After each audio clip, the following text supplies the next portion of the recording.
Welcome back, everybody, to Phil's Recap and Review, Better Call Saul, Season 2, Episode 7, Inflatable. And here's the post-episode recap and review. And this isn't no hinky or dinky kind of thing going on here tonight. Well, one thing just to get out of the way quickly. Maybe one of the best television montages I ever saw tonight in this episode of Better Call Saul. I had so much fun with that montage, seeing the Saul seeping into every little moment of it. It's going to be really fun to break apart and listen to a couple of the moments of this episode again and go over it with some of those awesome people that are out there right now in the motherfucking issues chat already talking away about this episode. Corey, Sam, Edward, lots of people in the chat right now discussing it. Unfortunately, tonight, Joe will not be with us. He ate some bad seafood and is sick and going from the toilet to the bedroom back and forth right now. He's not doing well, and he did not watch the episode. But he'll catch back up with us next week. And just for a very special thing, Joe and I got together earlier today, and we shot the newest What's Inside Joe's Box, which probably will be posted tomorrow. And Joe and I hopefully will be back on Wednesday afternoon to talk about some Daredevil. And then Vikings will come at some point too. So that's how the rest of the week's going to look for here. But tonight we're here to talk about Better Call Saul. And if you want to reach me and join in the discussion, you can call in or text at 781-990-8509 to share your thoughts. Email me at igotissuesman@gmail.com. Or just jump in the motherfucking issues chat and share your thoughts. Fun episode of Better Call Saul again. I wasn't thrilled about the way this episode ended. I'll say that, but a lot of good stuff happened in this episode that we can dig into. And more of what's excellent about this show is exploring that mundaneness of life, the real feelings, the feelings that I'm watching this that I can relate to some of these fucking situations. It's a lot of fun. So let's jump in the chat. Welcome, Sam. Welcome, Corey. Oh, gosh. A pork sausage. No, yeah. Joe ate a pork sausage. Not some seafood. I'm lying. I'm covering for him. But very fun episode of Better Call Saul. It probably, if I feel like the season was going up on a really huge trajectory, this one wasn't. I did not like this one as much as I liked the last two. But that's not to say anything bad about this episode. It was very good, but I feel like the last two episodes had slightly higher stakes. And one of the minor things that I'm curious about is if they're going to be able to hit another peak of the stakes of things they're going to feel. Because I feel like that was maybe one of the few minor criticisms. I'll talk about the arc of season 1, where I think they peaked a little bit too soon, and everything after 5-0 didn't really seem as the stakes were as high. And I feel like in the last couple of episodes with I expected Mike and Jimmy coming together to be a little bit more in this episode. I love seeing them together, but I was like, okay, they're going to get together in this episode. That's going to be like 3 episodes of them dealing with shit together. And the show's going to kind of focus and both storylines are going to collide. I still believe that might happen. And I'm really excited about all the storylines in this show, but I love when Mike and Saul are together, Mike and Jimmy are together. It feels like that's where we get into when Jimmy is with Mike. It feels to me like he's Saul Goodman. Everything he talks about when he's talking to the cops and doing his whole back and forth, everything about him when he's with Mike is Saul-like to me, and it's addictive, and it makes me want fucking more of it. The continued adventures of Kim and Jimmy, which I'm enjoying, but it is on some level maybe a little bit much to do about nothing, because I think ultimately it's not going to end well for their situation, and you know it. I really loved watching Jimmy quit and get fired. That was a very funny scene. It's things like that have been done a lot in movies in different parts, but it felt to me very funny. I feel like Bob Odenkirk channeled a lot of his Mr. Show Bob Odenkirk at many points in this episode. This was one of the funnier episodes of the season. So we're going to get all into everything that happened in this episode. Let's jump in the chat and see how people thought. Critch, welcome. If she gets the job done, she takes it, or does she go with her backup plan? I think she will. If you're talking about Kim, I think in this situation, she's going with this. She's putting herself in the situation where she's letting Jimmy pay off her stuff. She's using Jimmy, I think, in the sense of, oh, he's going to pay off my shit, but I don't have to partner with him. So, and I can be my own boss. So she's benefiting on Jimmy's generosity. FJ said, this seemed like a 60-minute tease of, is he going to turn into Saul today? Very good point. Extremely good point. Corey says, is that the comedy duo in that comedy duo, Mike is the straight man, Jimmy is the comedy fodder. Yeah. I'm gonna miss the pouty babysitter at D&M. Yeah, Pixie Ninja. I love how Jimmy just took her coffee and slammed it down. That was so petty and so wonderful. He started the peacocking and get fired. That was amazing.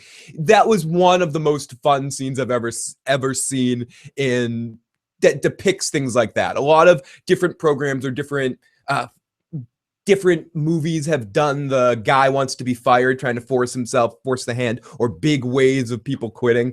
That was one of my favorite ever in anything. And that, to me, as I mentioned Mr. Show a second ago, that showed off Bob Odenkirk's comedy chops to a certain extent, and it reminded me of that character. And when he was in, I'm trying to blank on another Bob Odenkirk guest appearance on another show. I think I might have written it down in my notes when we get into it. He reminded me of a couple of other of his. He was doing a lot of his Bob Odenkirk comedy-isms, and it was really great to see it because he hasn't brought a lot of those to Better Call Saul up until this point, and he has a lot of shit in his bag that he can pull out. And I didn't know until he did this show that he had that acting thing in his bag to be able to play. And the fact that he has that, it just puts him at a ridiculous level of talented fucks, because he's an extremely amazing writer. That you look at writing credits for so many amazing television episodes or comedy series or parts of, or just thinking about Mr. Show, but there's so much more that he's done as a writer on Saturday Night Live and in different programs like that. I mean, that was his first real success. And then as a comedy guy, even in his bits parts on How I Met Your Mother and some other sitcoms where he just pops up for a second there, Bob Odenkirk just showed himself to be someone that doesn't necessarily always draw attention to himself. I mean, in Mr. Show, David Cross was the peacock of the two of them. He was the one that, if you at least, I mean, at the time that Mr. Show was really successful, which was, if people don't know what Mr. Show is, Bob Odenkirk's sketch comedy troupe group that he did with David Cross and a bunch of other usual suspects of people you would recognize if you saw their faces. Bunch of other very successful character actors and comedy people, and very funny stuff. They recently did a revival of it on Netflix, the Bob and David Show. A couple of the episodes were really good. It definitely had some of the old Mr. Show magic to it. So if you haven't seen Mr. Show, you might want to check that out. But I feel like he blended in so well. But then with Saul Goodman doing what Saul Goodman did, being this shiny comedy force on a show like Breaking Bad, and now to do this, show the acting chops. But so you forget, or I forget, about the fact that he's an amazing comedian too. And when he brings out moments like that, like in that montage tonight, it's just a joy to watch, and a joy to watch Bob Odenkirk give that to us. Give it to me, Bob Odenkirk. Corey says, I actually do not think that Kim was using Jimmy. She just wants to be far away from the fires to avoid collateral damage, but yet she is still attracted to his morally ambiguous and his interpretation. Sorry, guys, I'm having a little bit of a talking problem tonight. I have a little bit of Elmer Fudd disorder right now. Ambiguous. I had a mini live show read about her in the chat about Kim. I think I was watching that stuff earlier. Also checking with Bob and David on Netflix. Oh, you're saying it now. Yeah, great stuff. I especially liked the first episode of Bob and David, and the last episode. The two episodes in the middle were great. I believe there's only 4 episodes. Everyone was good, but the first one had me on the floor dying laughing, and the last one was really good as well. So if you're into seeing some more Bob Odenkirk, it's available on Netflix now. Definitely check it out. And it's very fun to see that. That and Jimmy is just a vortex of charisma and chaos. He was great in the final 8 episodes of Breaking Bad, and when everything was imploding. And that was really when he became I'm not gonna say a central focus, but definitely more of a focus of the show. When we got into that back half of Breaking Bad stuff with Walter on top of everything and controlling everything, and then the season of them doing schemes like the magnet shit and all of that. Saul was a very big part of that. And then the big final stretch of Breaking Bad as they were all trying to get away. Get away.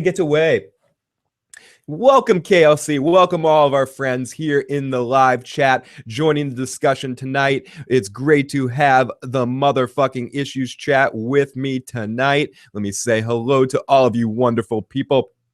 Sam says, it's not fair to blame her bad behavior, poor life choices on to blame Kim's poor life choices on Jimmy. I can't wait to hear Sam's take on Kim as we get into the night. And every interaction she has with him is to try to benefit her or cut him out of some way. Jimmy's just a vortex of charisma. That's what Corey said. KLC says, I'll be listening, but I won't be in the chat just for a few seconds because I'm washing dishes. But it is good to hear from you, and I hope you enjoyed this episode of Better Call Saul. KLC, great to see you in the chat, my friend. And we've got the motherfucking issues chat right up there on the screen.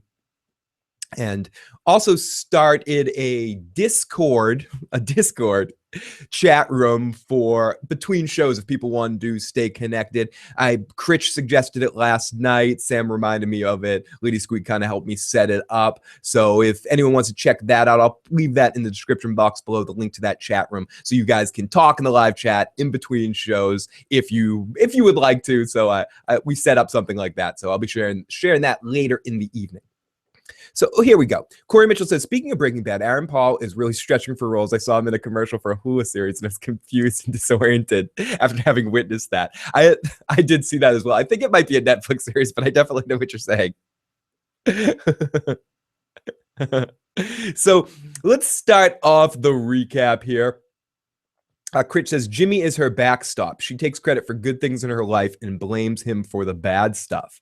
Ooh, it's going to be very fun, and I'm very curious to see how these final 3 episodes is going to wrap up with their relationship and what their relationship's going to be like going into the next season and coming off the break. If they're going to have some sort of implosion and when that is going to come. Because, I mean, we all know that this relationship, from a professional standpoint, isn't going to work.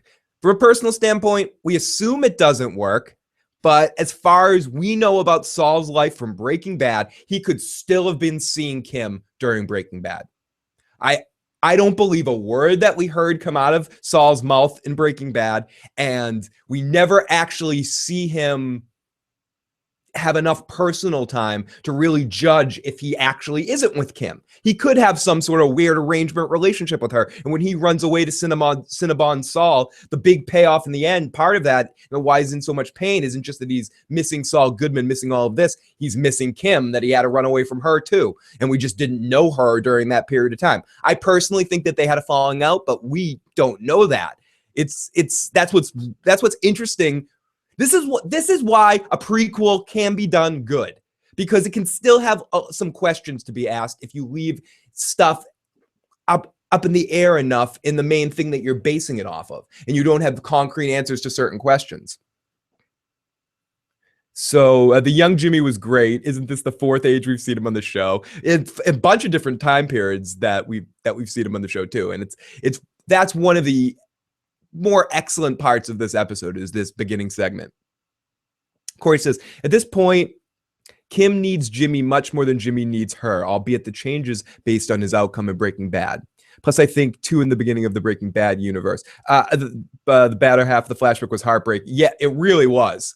And anyone that has dealt with people in their life that aren't good with money, or they're suckers in some ways, I suffer from suckerism in some certain level that I want to, if it wasn't for having best friends like Joe and some people like that, I can occasionally be somewhat naive to that certain point. But I sometimes overcorrect and then, no, I'm not giving anything out. But at first, when we first saw that scene at the beginning, I thought I was going to be right, and Jimmy's dad just gave away the money all the time and got that much in debt from being conned and hoodwinked in the neighborhood.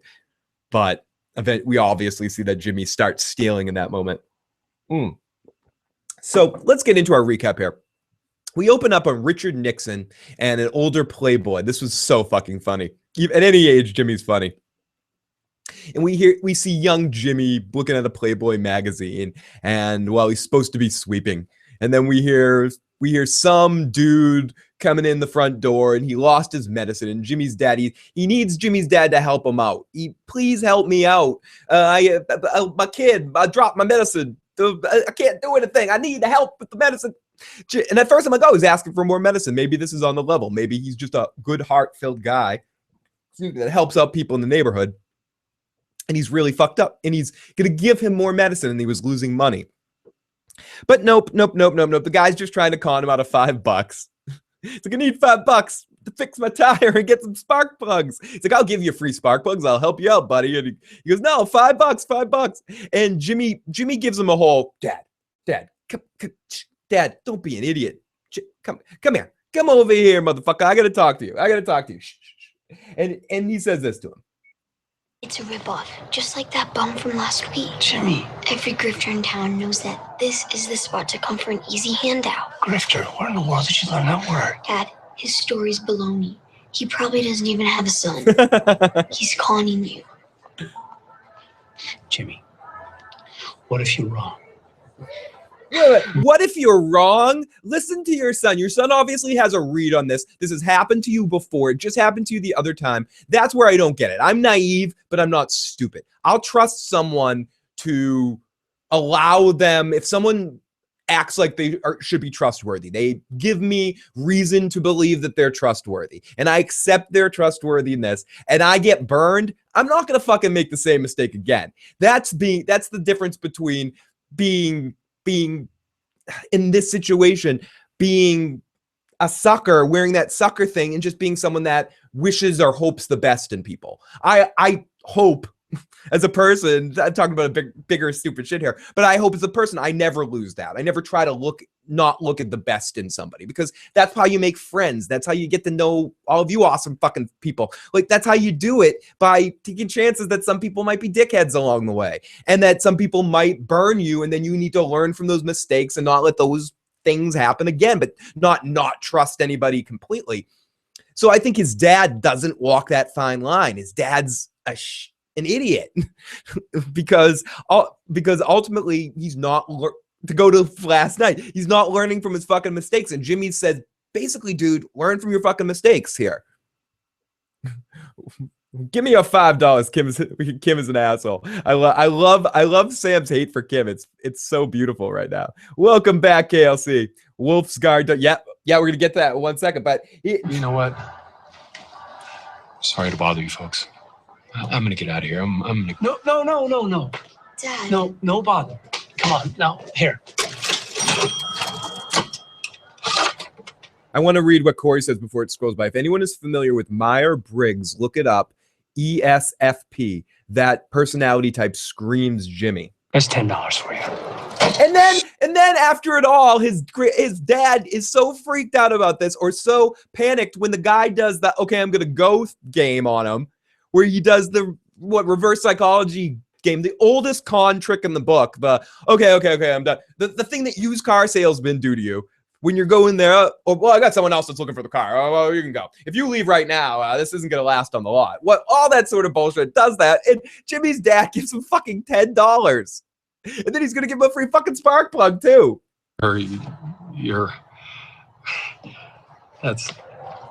That is so generous. Of course, and you know. Oh, KLC, I'm very, very sorry. It was not Critch. It was KLC who suggested the Discord group. And KLC, it is open right now. If you jump in the Friends of Phil community that you can find the link to in the description box below, I pinned it right to the top of the community. So everyone that would like to can join the Discord. What Discord is, it's a chat server type situation, so we can all chat. And stay in touch in between shows if you would like to chat live as well. So yes, thank you to KLC and thank you to everybody. Phil, this is a big difference between nice and soft. It's okay to look for the best, but he was just playing victim. Oh, great. I see you're robbing me again at gunpoint. Would you like a cup of tea? And there's a big difference between being nice and soft. Ugh, nice and soft, that's just dirty. You're just You're just dirty. And yes, Discord is really awesome because it does the voice chat. I was testing it out with Sam earlier this evening or early this afternoon, checking out the voice feature as well. Eventually, I'm going to get that hooked up here as well, so that can be an option for call-ins too, so people can connect via that, and that might be a good option as well to do that. So I don't have it set up tonight on the other computer, but I'm going to get that set up as a secondary chat option and secondary call-in option too. So all coming up to make it easier to get you guys to join in and share your thoughts about these episodes and this shit that we're going to be talking about as we're heading into the end of the Better Call Saul season and the home stretch of the first half of Viking season. Walking Dead's ending as we're heading into winter motherfucking coming, and Game of Thrones, and getting back to some of our retro reviews and some other stuff coming in the next couple of months. So look out for that stuff. And Joe is sick.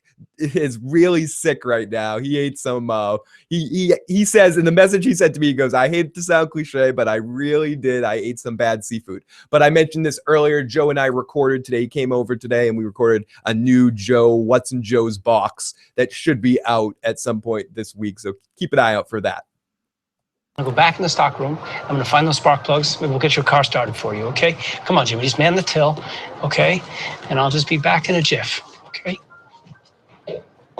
And then we get this awesome interaction between Jimmy and the con man. Like, Jimmy's already better than this guy at poker. Cools? $4. Yeah, give me a card. Give me a card. Give me 2 cards. Money first. Money first, bitch. Show me the fucking cash first. Give $20, little man. Put that shit in my hand. If you don't have it, you could owe me. Oh. Yeah, good question, FJ.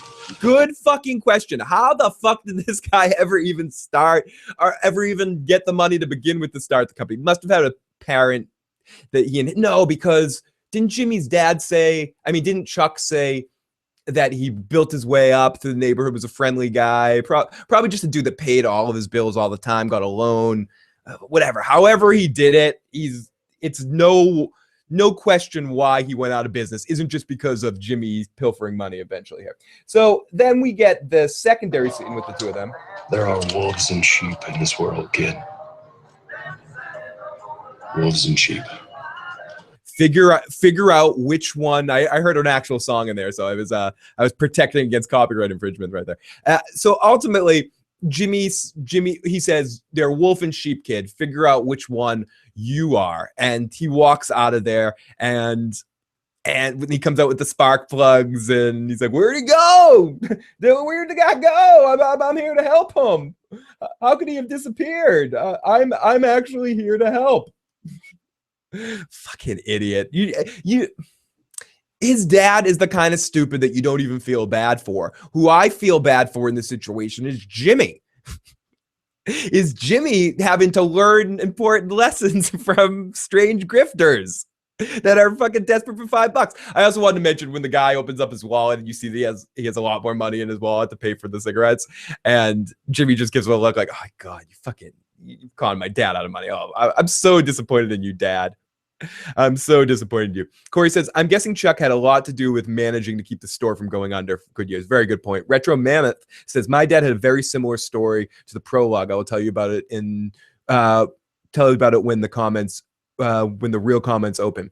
Edward says, 2 cartons. I missed the 70s and 80s when 2 cartons of cigarettes were harmless and actually good for you. And then before that, where they were required in every political or situation when you watch school teachers that would just be smoking in classrooms. I remember my early memories of riding on airplanes when everyone could smoke butts on airplanes, and there'd just be like the smoking half and the other smoking half, and then the smoke from the smoking half would just whiffed over to the knot. So it's like, what the fuck? Like, what's the point?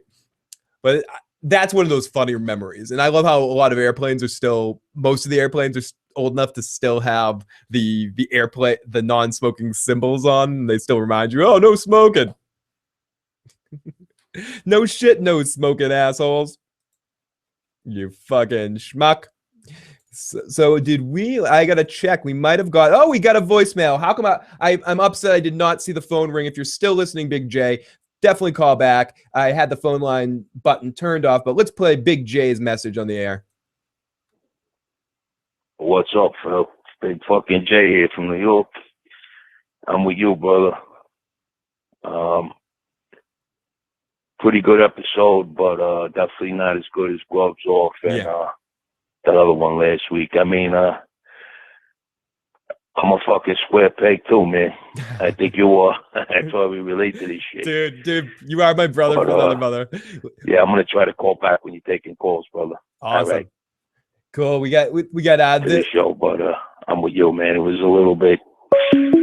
Here we go. We got the phone lines on. Let me get to the calls. Here we go. We got our buddy Big J. Welcome to the call, Big J. How's it going, buddy? What's up, my brother from another mother, man? Dude, you and me are on the same level. I agree. I mean, I like this episode. The show's never bad. And you said something in the message you left last week that I didn't get a chance to play it, but so true about what's awesome about this show is exploring the real life situations. And then this was a good episode for that stuff, but just the last two episodes I liked a little bit better.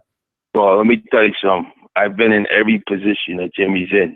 I've attempted the corporate thing. And everybody, there was a time, like I said, I'm 48. I remember there was a time period. I worked mostly with my hands throughout my whole life, but there was a couple of times when I tried the corporate thing, and it was like I totally feel a fucking square peg, man. I could just feel this guy with this errand bitch, and that's why I identify with this show. You know what I mean? I got a very successful sibling. Makes a lot of money.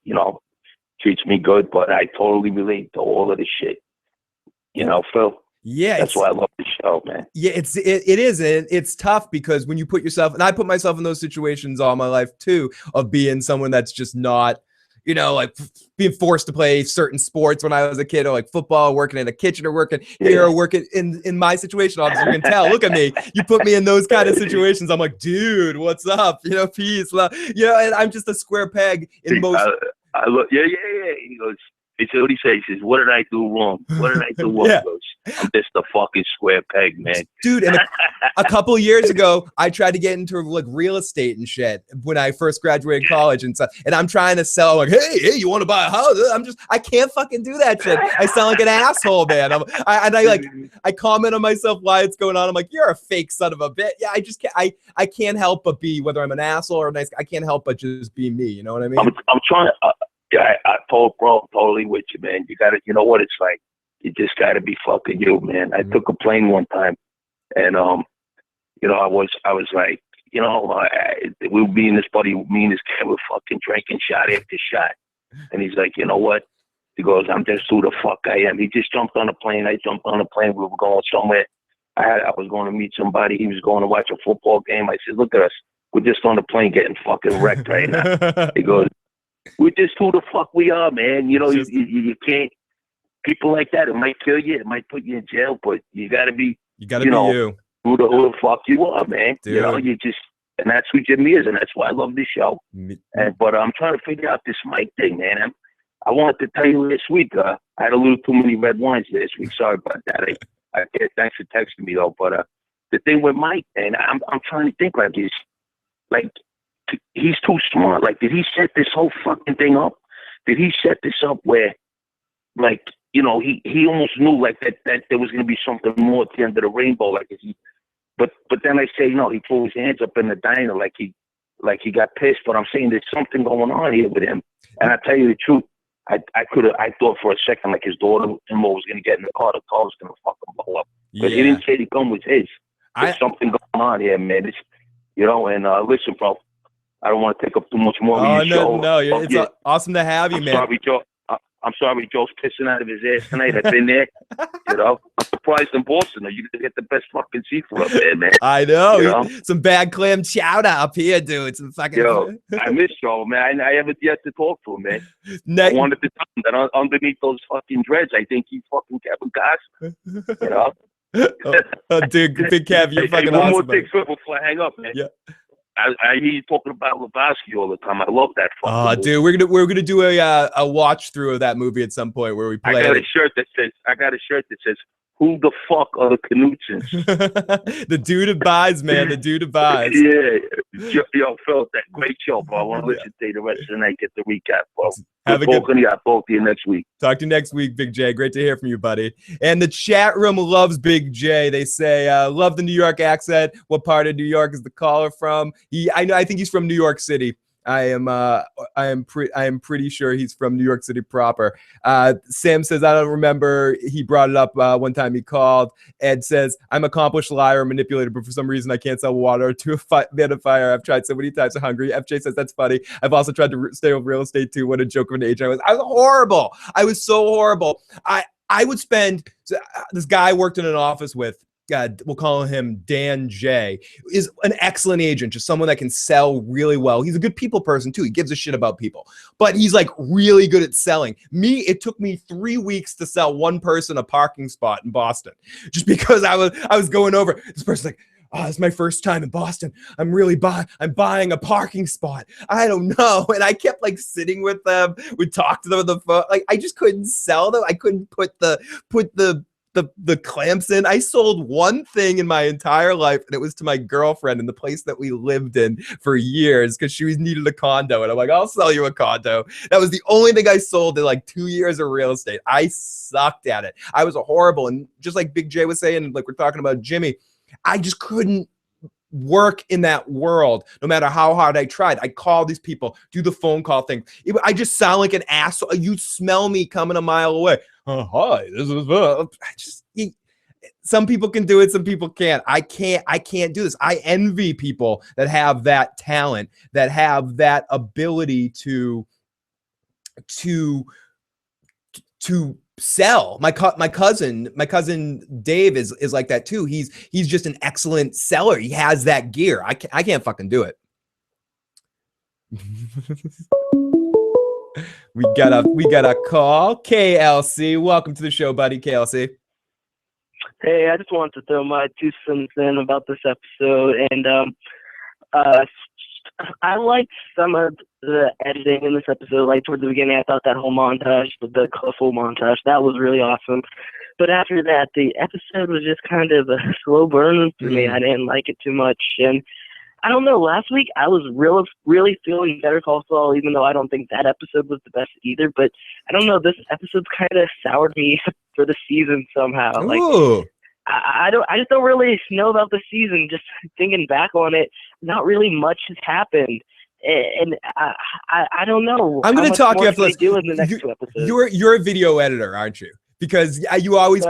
I've edited too, so I notice a lot about this show. So even if you're not connected to the storyline, you feel like you get enough out of it from that point. So now that wasn't the best it could be in this episode for you, you're starting to be like, okay, so am I invested in this story or not?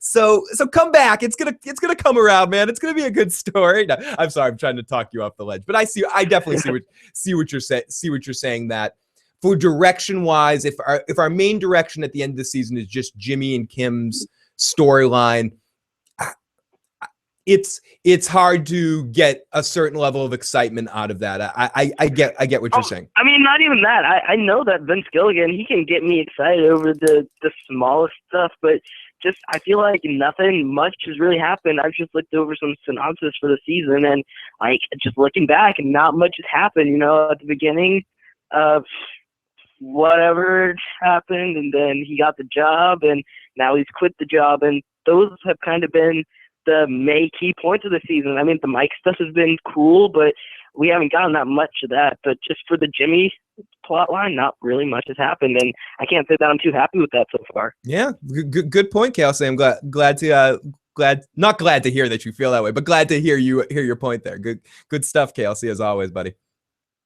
Good to hear from our buddy KLC. The phone lines will be basically open all night if people want to call in.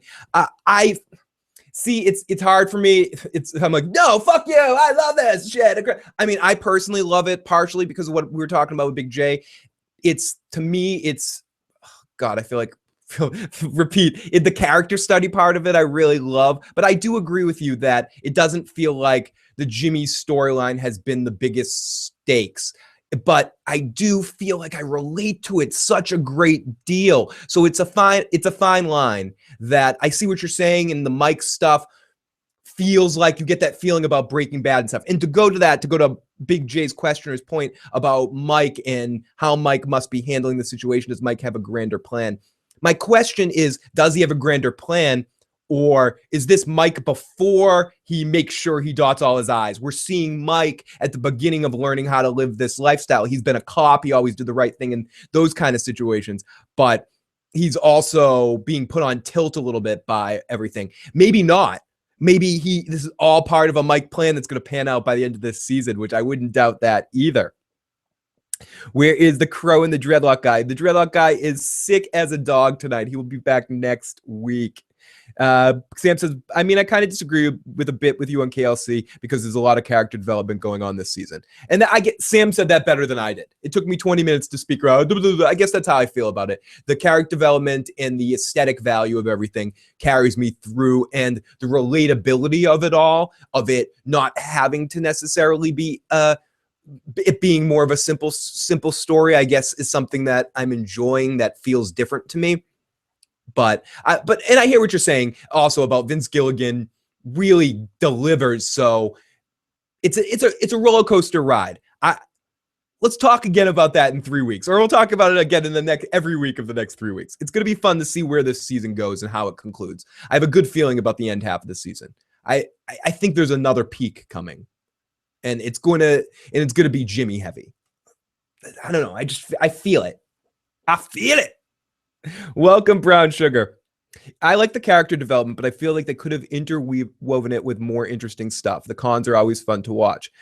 And welcome, Brown Sugar. Brown Sugar, boy, it tastes so good. It's like, again, it's one of those things that I see what you're saying, and I definitely relate to it on some level. But I've enjoyed the character stuff has carried me through from an enjoyment scale a little bit. I think a bit more than it's bothered me. This was the first episode that I was like, I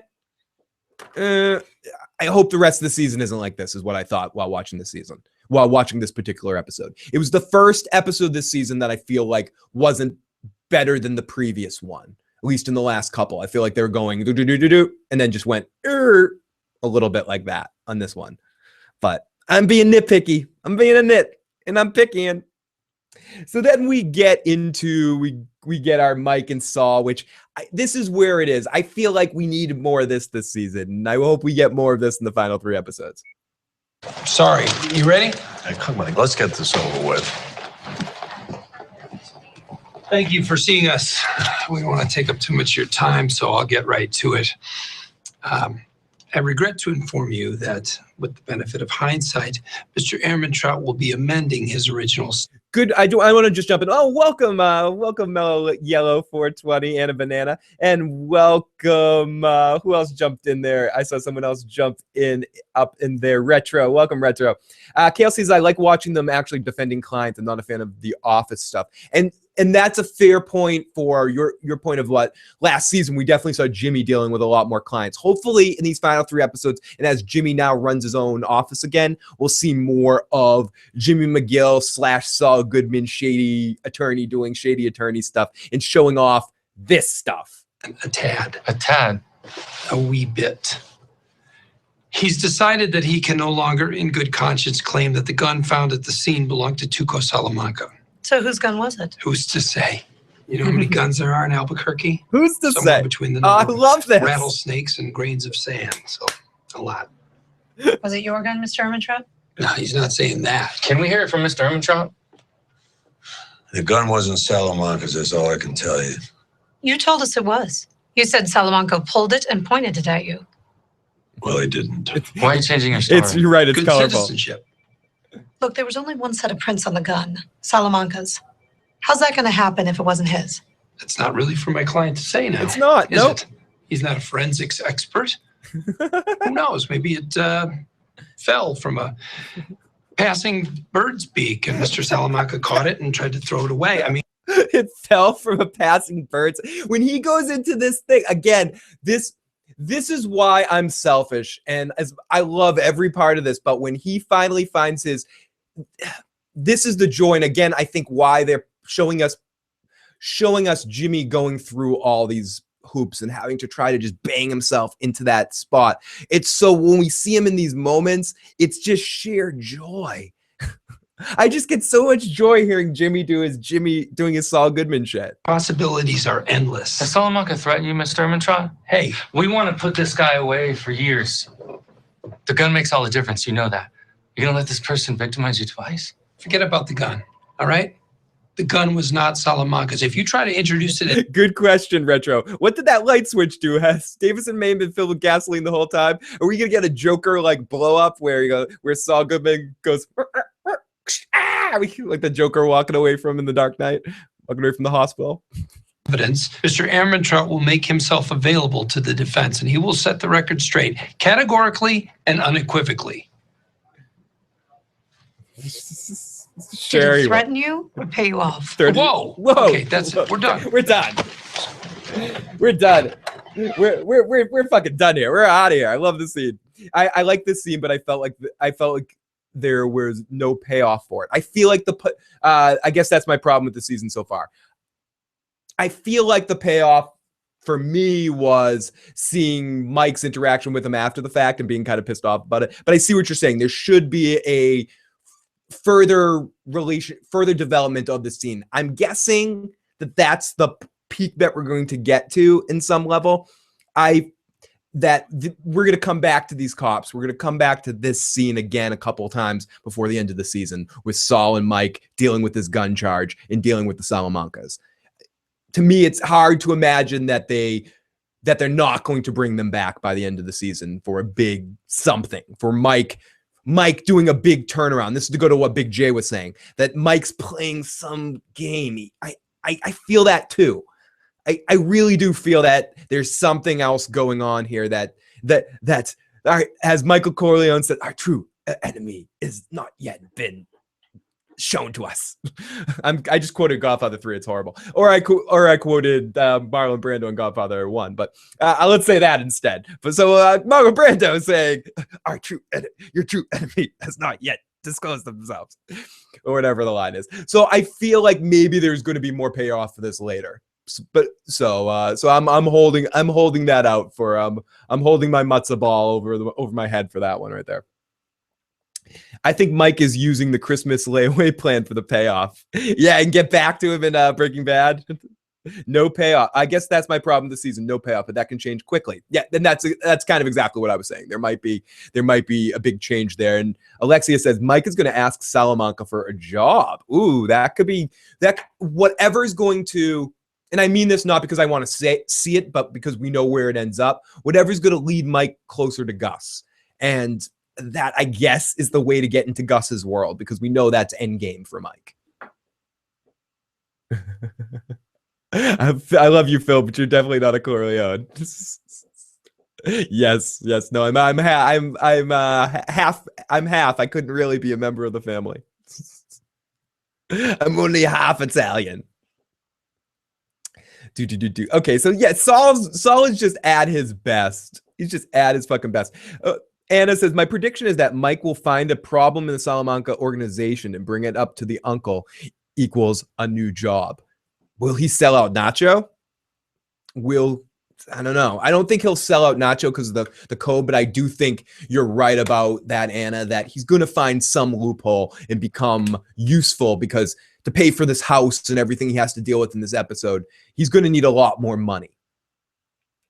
And I don't know what he was doing. We're going to get to it later, but I was unfamiliar. I couldn't figure out what he was doing, who he was watching at the diner later in the episode, and all what that whole situation was.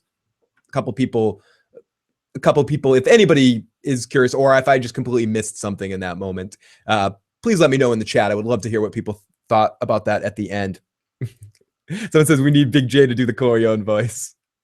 And Mike didn't have to take a gun charge. Jimmy's amazing. Hi, Robo. And KLC says, I never wanted this show to be Breaking Bad. I wanted it to be quirky, Better Call Saul. I missed the trippy scenes, like when Chuck's running outside in the space blanket. And I got to say again, for if Big J's listening, you're getting a lot of love in the chat room, buddy. Everyone loves you. Loves you, buddy. So thanks so much for calling and checking out the show and being a part of the show. And thanks also to KLC for calling in so far and being a part of the show. as well. Really do appreciate all you guys that call throughout all the shows. Everyone that calls in and shares their voice and shares their thoughts in the live motherfucking issues chat. Cannot say enough how much it makes this all the more enjoyable for myself, Katie, and for Joe as well. So here we go. So we get the two of them in the elevator, which is a very funny, quick moment. Where Saul's trying to relate to Mike. The Salamanca character, maniac. I had my own thing with him. I didn't want to say before because conflict of interest, yada yada. But yeah, he's nuts. And Mike's looking at him through this whole time, basically with the expression on his face. I don't give two ball shits about your fucking problems. Shut up. Bro. I'm talking, he had me hog-tied in the desert with a gun to my head. Broke two guys' legs right in front of me. If I hadn't talked him down, he probably would have. I'll spare you the gory details, but it was a deal and a half, not something you forget. And you're telling me this why? Don't be too tough on yourself. Like they say, discretion is the better part of valor. I would have done the same thing. Hey, today, it's on me. No charge.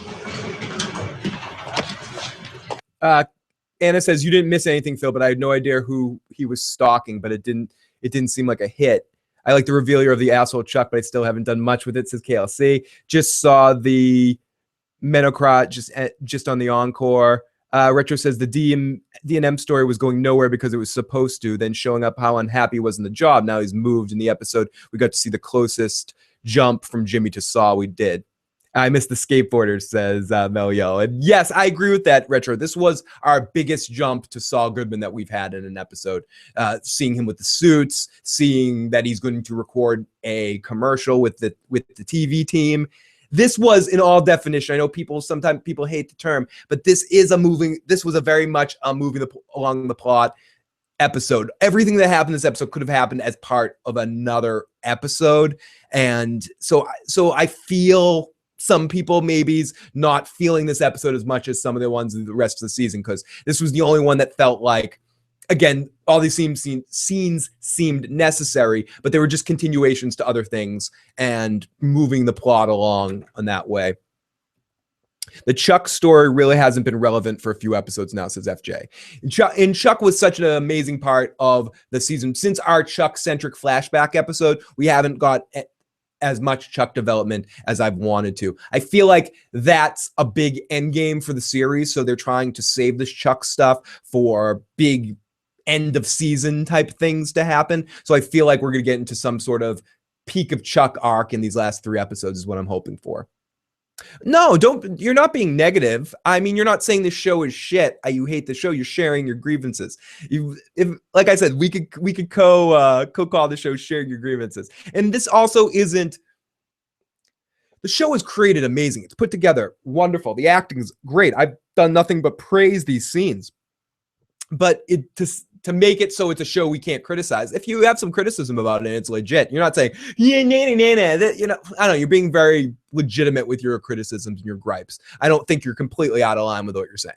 So, I mean, I definitely see your points. How fucking brilliant was the way he got fired? And Ed Bagley Jr., oh yeah, that was the best scene of the night, Anna. I love that shit. That's what I was saying at the very beginning. That was, to me, that was the peak of the episode. Everything else in this episode was like, it was okay. And I like the Mike stuff. But that montage of trying to get fired was some next level amazing shit. I tend to talk shit with The Walking Dead when I'm in the chat. You're good, KLC. It's the community where people voice their opinions. Yeah, I don't want to make it feel like you have to. Here's KLC to be like, I'm sorry, I love this episode. Don't shut up. No. What's going on, buddy? Oh, I just want to shout out the Fox. Like, you guys are like really awesome. Because just sometimes I step back and realize how awesome this community is. Because like little things, like yesterday, someone made a post on Twitter saying that Iris and Barry from The Flash are a great couple, and I responded with something like, oh, I'm not a fan of it. And then I just got attacked by fanboys and fangirls, and it was so annoying. But you guys are awesome. We get to share our opinions and just actually, criticize the show and be cool. You guys are awesome. Oh, dude, thank you. That means a lot. And that's one of the things I like so much about the community too, is that we can criticize and not get and give each other fun shit and get into it and stuff like that if we disagree with opinions. But for the most part, we've been, and I know this is asking for the bad to come, but for the most part, we've been lucky where we have a lot of people where like-minded people are gathering together and sharing their thoughts. And honestly, KLC, Joe and I, we talked about that last night after the show. We were talking about that this morning too. That's one of the best parts. You guys are such a fucking awesome community, and we're really lucky to be formulating and be at the foundation and the start of growing this community, and you guys being our foundation of it. So again, we say this shit a lot, and honestly, I can't fucking say it enough. Joe and I will be in an old age home somewhere, sitting next to each other, yelling at each other about the new episode of the third remake of the 15th remake of Star Trek, and how it wasn't as good as the last one. And we appreciate that anybody who likes listening to us get into it and talk about stuff that we love. So honestly, thank you guys. Okay, so let's continue with this episode. So great moment in the elevator with him, and I love him and Mike together. You take the next one and bill me. Lily of the Valley says, I missed you talking about the cold open, but I wanted to say that corner grocery store looks like most corner grocery stores in Chicago. Sam says, I have no idea who any of these people are. Who are we talking to? And Mega Moose says, I don't even think about the irony of actor Ed Bagley Jr. being an environmental guy in the inside joke of Jimmy lecturing him on water conservation. Great, amazing point, Mega Moose, and a fucking awesome name. Love Mega Moose. Ed says, yes, Star Trek Romulan Base coming out in 2018. Bathhouse. Romulan Bathhouse coming out in 2018. Joe, that Bathhouse Part 2 wasn't as good as Bathhouse Part 1. Blah, blah, blah, blah. Oh, my goodness. Okay, so here we go. We get into our scene with Jimmy and Kim. Solid, like offer letter in hand solid. When are you going to get that offer letter? I'm guessing next Thursday after my interview with the partners. Yeah, that's just a formality. Talking about getting the job and how Jimmy's trying to push her to get the job and find out the offers and tell Howard, because he wants Howard to have to lose her. No, Howard wasn't in this episode. Chuck wasn't in this episode. No real people except for we got the Davison, Maine people, obviously, but there was no Hamlin, McGill people other than Jimmy and her. Finance the whole thing. I was only making mailroom money. I've got like $15,000 left. Wow, Schweikert wants you bad, huh? Jimmy, did you have something you needed? No, just checking in. I'll see you later, okay? Love ya. You play your cards, right? Love you. Bye. Oh yeah, if you play your cards, like let me gank you with my tongue up your ass right here, motherfucker. No, I'm sorry. I'm feeling. Sam's converting me to her Kim hate. I'm like, no. So Jimmy and Kim, they talk about everything. He goes in and he takes a letter with his assistant. Dear Cliff, treat yourself. It's funny. I actually unfortunately didn't record this part for whatever reason because it leads into the montage, but this was my favorite section of the episode as he's sitting with his assistant and having this Ari Gould, like a weird take on the Ari Gould Lloyd relationship with him and his assistant. Come over here! But he's like the nice Ari Gould in this situation. Heavy heart. That sounds like a medical condition. Heavy hearts. Representation. Yep. We've been professional. Blah blah blah. Oh, we've got Sam calling in. Welcome to the show, Sam. How are you? Hi. How are you? Good. Welcome. So give us some Kim hate. What's your feeling on Kim?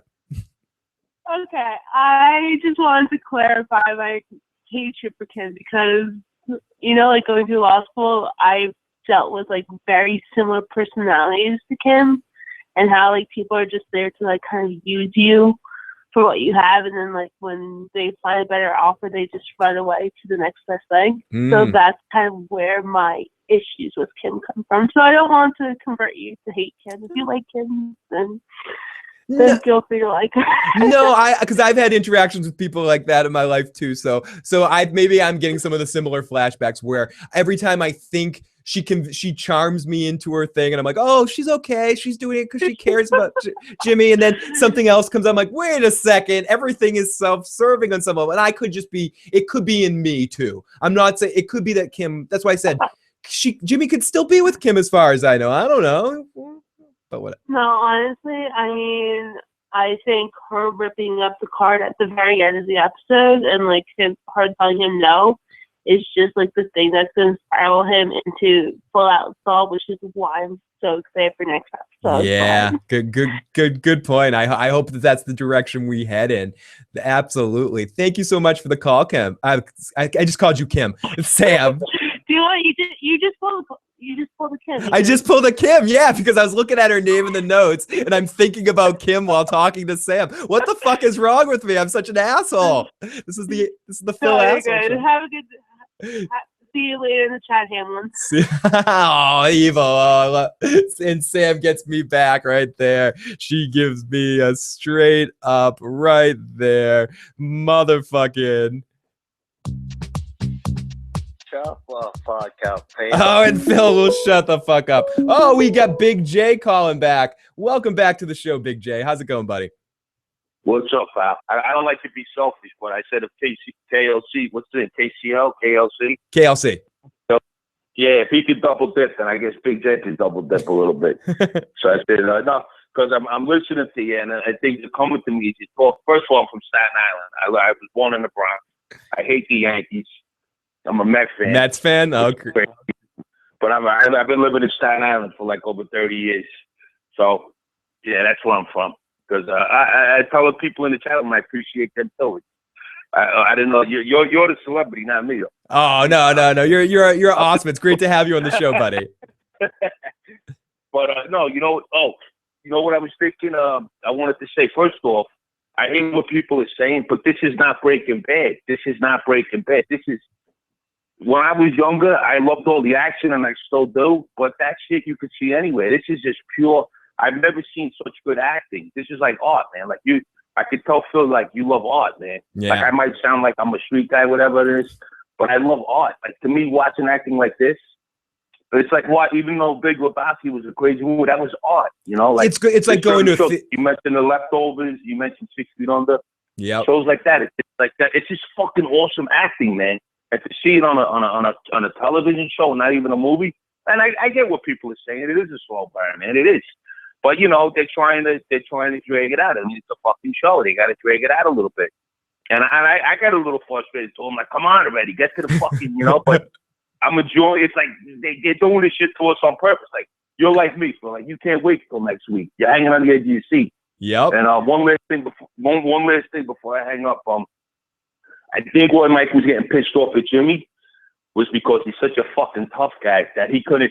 Jimmy's trying to be like, yeah, you were scared. Yeah, I was scared too. I was in the desert. Yeah. And Mike, that's not what it was about with Mike. Mike didn't give a fuck. Mike was going to shoot him right in the cafe, you know. But the thing was, he couldn't tell him that, you know. Like Mike was getting pissed off that he had to, like, you know. Mike's always been dirty. Mike was always been dirty. He was a dirty cop. That's why he told his son, he says, listen, I'm dirty. I'm like these guys. Mike's a great guy. He was a cop, but Mike knows. At the end of the day, man, you got to be yourself. You got to go for the dough, man. He's no Serpico, you know? Yeah. So, and people like that, and I hate people saying about Mike, he's scared to, like they were saying, like, oh, no, he didn't want to kill nobody yet. He's getting to that point where he's a killer. Bullshit, man. This guy's always been a fucking killer. He's got something planned, I'm telling you, Phil, and you feel like I do. He's got something planned. Yeah, he did. Just wanted to call back and make those points. Dude, great points. Bro, listening to you and Joe, I'm sorry Joe's not here. This is as much fun as watching this show, man. And I'm glad everybody appreciates me. I love them too. I love you. Keep it going, brother. Rock on. Dude, you fucking rule. Great to hear from Big J again. Giving some awesome points, some counterpoints to what we're talking about here. And it's just really great to hear from him. KLC says, great stuff, Big J. Corey says, sadly, Jimmy is Kim's accessory. Kim is much like a nice necklace or a brand new car. Sam says, and not the joke I was playing with KLC earlier. Edward says, to Big J's comment, this is the best character-driven show since 6 Feet Under. And Megan Moose says, that's why... Then that's a discussion that's going on in the chat. And someone says, and being from the Bronx originally to hate the Yankees, that's true blasphemy. We've got some fun stuff going on in the chat. And to go on what Big J was saying and that I look at the show almost, and I'm viewing it like if I would go to watch theater and stuff like that, and watching a bunch of actors really put it to each other in these moments and all those things. So Big J verbalized very perfectly how it's feeling. It's really great to hear for him to call in and stuff. Great to see him. Mike is a square peg to policing the way Jimmy is a square peg to lawyering, says Edward. Great points tonight, Edward. Corey says, see, Kim loves Jimmy, and it's just that she loves him more as a piece of property or a puppy rather than an actual person. Tim says, that's why we can't have nice things, Kim. That's why we can't have a nice Jimmy, Kim. So this is just a funny, fun scene with Jimmy realizing ultimately he can't quit. He can't do it. He can't quit because then he's going to have to sacrifice his bonus. And it's his assistant that basically figures it out and goes, hey, did you actually read your contract? And he goes, shit, give me your contract. Lloyd, give me the contract. And he gets it out there and he looks at it. I'm stressed out at the wazoo. It's more of an adjustment. Kid's like, yeah. Or he goes, remember when I said a few minutes ago that I wanted to quit my job? I don't want to quit my job. I was stressed out of the wazoo. This is just an adjustment period. I'm freaking out. The kid's like, yeah, you're right. And he quoted just obviously intentional, because you don't do a full word like this if this wasn't an intentional moment by the writers of the show to want to put this in. He says it was just a momentary lapse of reason, which is the name of a Pink Floyd album, which I can't help but think was an intentional momentary lapse of intention that I would assume is just a little touch because the writer is a Pink Floyd fan, but maybe that's just me as a Pink Floyd fan seeing that.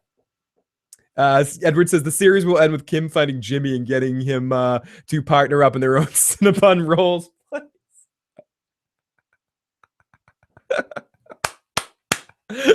Good, very good one, my friend. So, but he says he likes the car. He does like the car. He said in that situation. Sometimes he wants to quit, but that was crazy. Don't tell anybody I said that shit. Don't say that stuff. As we cut to him driving in the car with the coffee, and he's just pissed off as he's driving away. And this was we see a street sign that says towards Albuquerque, and it made me think, this was one of those moments where I started to think of Breaking Bad, and I started to get into it. As we've got the live issues chat up on the screen. Let me take that off for 1 second. We'll get that back up. We got KLC calling back in. Let's get him back in the discussion for a second here. What's going on, buddy? I'm doing well. But I see where you all are coming from. Better Call Saul is one of the best things about it is the character interactions, but for me at least, I feel like character interactions is sort of cooking for any sort of medium. That's how you build up your story. That's how you add on to the meat. So, but I've always thought of Better Call Saul as, something in the slow cooker. It's constantly cooking. And, if you leave it in there for enough time, you're going to come out with the best freaking pot roast you had in your life. But also, on the other hand, if you leave it in there for too long, if you let it cook too long, then it's going to get all mushy and nasty, and no one's going to want that. Good, very, very good point. And I think in some shows that we've seen that have gone too far down that rabbit hole and become not about something and just about the journey, it isn't always pan out the right way. So I hope for your interest level that it gets to the point where it's balancing that perfect for you. I feel like this episode was not the best step in the direction. It's not the right episode for me to be arguing with you on this, because with this episode, you're more proving your point in the sense. All I can say is I feel like by the end, it's going to be all for a reason, and we're all leading towards something. It's one of those things that you say, that I say it with movies sometimes with some directors. In Martin Scorsese, I trust. If I'm not feeling the beginning of a Scorsese, he's gonna figure it out by the end. I trust him. I don't have to even worry about it in my head. I know he's gonna do a good thing. That's how I feel about Vince Gilligan. I feel like I'm gonna, more than any other show, I feel like I have to try to sit back and enjoy, not to quote Big J, I sit back and enjoy the art on some level. But I totally do feel what you're saying, and I hope it does. They take that meat out at the right time and it tastes delicious. And I have a feeling that they will. And and we'll get there. We'll get there together, motherfuckers. It's Mega Moose. I was just gonna fucking bring that up. Now it's gonna be like, let me pretend I didn't say that. Yes. And then there's like a show like Lost. The series Lost is the perfect for your example, but a slow cooking that turned out not so good. So perfect. I was going to say that. I was going to use Lost as that example, but Joe says I talk about Lost too much. No, he doesn't. He doesn't. But I talk about Lost a lot. I'll bring that show up out of the blue. Like, yeah, first season of Lost. That's some of the best television ever. I must say that on almost every show at one point in time. But just that first season, it's really good. Edward says, so Saul Goodman was inspired by an inflatable arm flailing tube man. Imagine if that car lot had used an inflatable gorilla. Corey says, Mike doesn't have friends. With Mike, you're either useful or you're not useful. Nothing personal, strictly business. To another great Godfather reference there. So, okay, so we cut to him in the car where he sees this inflatable tube man thing at a car wash. And there's a beat as the music rises. For some reason, in all the car wash moments, with the car wash, it wasn't, but of course, because my moments of watching the car wash, I'm like, is he the car wash? Is that Walt's car wash? Or at that point, not Walt's car wash, someone else's car wash? Is it? And I'm pretty sure it wasn't, but I think they wanted to make you feel like that way for a second. So, and then we get Jimmy getting new suits as it opens up. It's the multicolors and the pimp music starts. And this is, I can't even do this justice. I can't play part of it because total copyright music type stuff. It's one of those things that if you're rewatching the series and you're in a hurry and you've rewatched the series a couple times and you're studying, you're going through things, this is one of those montages that even if you don't watch this whole episode, this montage is essential part of what makes Better Call Saul great. And to go to it's a true depiction of the best depiction I've ever seen of someone trying to get fired. It's just so freaking hilarious and so relatable too, that even on some subtle level, I think most people have been put themselves in this position, whether that's a friend or relationship you're in that you're trying to get the person to break up with you because you don't want to be the breaker-upper, whatever kind of fucked up situation, whether it's a personal, professional, whatever kind of situation you're in. My pre-mentioned real estate situation was one of those. I wanted to get out of real estate and I couldn't because I couldn't figure out a good way of getting out of it. So fucking, I just was like, oh, I'll just suck at my job. So they'll tell me to leave. So, because I was working for my friend Dan, and I'm like, he's not actually going to fire me, but if I just start sucking at it, I'm not going to fucking have panic attacks trying to sell somebody and wear a suit and be like, oh, here's me with my hair tied back, and I'm trying to sell you something. I can't even tell people to donate to a Patreon. I get fucking quirky about that shit. Like, hey, everybody, you want to support the show? I just feel, but whenever you get into that kind of situation, I get quirky and weird. I become awkward and I start sweating, like lop sweating shit.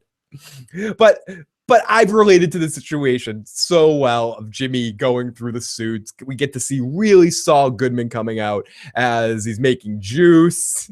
He splats juice all over somebody's shirt. We get some conga music where he's talking to one of the janitors in Spanish. And this whole time, Ed Bagley Jr. is watching the whole situation. And he's talking to the janitor in Spanish, and the janitor's like, I'm from Detroit, dude, or whatever he said. He goes, oh, so you don't understand a word of what I'm saying right here. So then we go on to the washroom situation that somebody didn't wash. Ongoing situation in the washroom. Someone is not flushing. Once is an accident, maybe even twice, 3 times. That's a pattern. And we're not talking about a number one. Yes. Oh, I'm sorry. The janitor was from Michigan. Oh, did he say Detroit? Did he say no? Did he? Oh my goodness! Holy shit! Or where do I thought he said Detroit, but it might have been Michigan. It's Sam says it was like a mean girl joke when he started taking horrible in Spanish class. Like I'm from Michigan, idiot. That's a pattern. And we're not talking about a number one. Yes. Thank you, Aaron. Oh, Megan Moose says, no, I'm from Michigan. Okay, and it said, no, just from Michigan. Okay, I'm sorry. Now, I'm not here to shame anyone. nor to even want to know who did it. But Cliff. And someone pointed this out in the chat earlier, how amazingly funny this whole situation is with Ed Bagley Jr. doing it. And I have to say, this was probably Ed Bagley Jr.'s best episode. Not that he's been bad in previous episodes. Him in this montage and his interactions with Jimmy are just great. And we talked about this a lot before, how they're hiring comedians for this show, people that are good at improv and good at just regular interactions, and seeing the Spinal Tap references with Michael McKean and now in Ed Bagley Jr. It's I don't know. I loved Ed Bagley Jr. in this episode. It was me. Jimmy, I just said I didn't want to know. Hey, we need the water. I read somewhere the Santa Fe watershed is down 2 full inches this year. Every time you flush a toilet, you waste a gallon of water. And the look on Ed Bagley Jr.'s face during this point, like, oh my God. Low-flow toilets, Jimmy. The From low now flow. on, flush. Low flow. That's good. Good thinking. Oh, just fuck, it's 70s porn music. I just can't. I wrote in my notes, I just cannot get enough of this. And then it keeps going to this. Where is it? Here we go. Jimmy, what's going on in there? Jimmy! Oh, you could hear this through the door? I didn't realize. I'm sorry. What do you think you're doing? Oh, I took your advice. I'm blowing off steam. Blowing off steam. Yeah, like you and your guitar, you know? I gotta say, you're right. I mean, it really helps with... Oh, when I said Spinal Tap reference, I more meant Spinal Tap connection, the fact that Michael McKean and Ed Bagley Jr. was the first drummer of the Spinal Tap group, the one in those original "Give Me Some Money" that song. If you Google Spinal Tap, "Give Me Some Money," you can see Ed Bagley Jr. playing the drums with Michael McKean. Yes. I know I don't sound very good, but I'm just learning. I heard that the key is you have to keep this bag inflated. Enough. Put that down. Now, I want you in my office.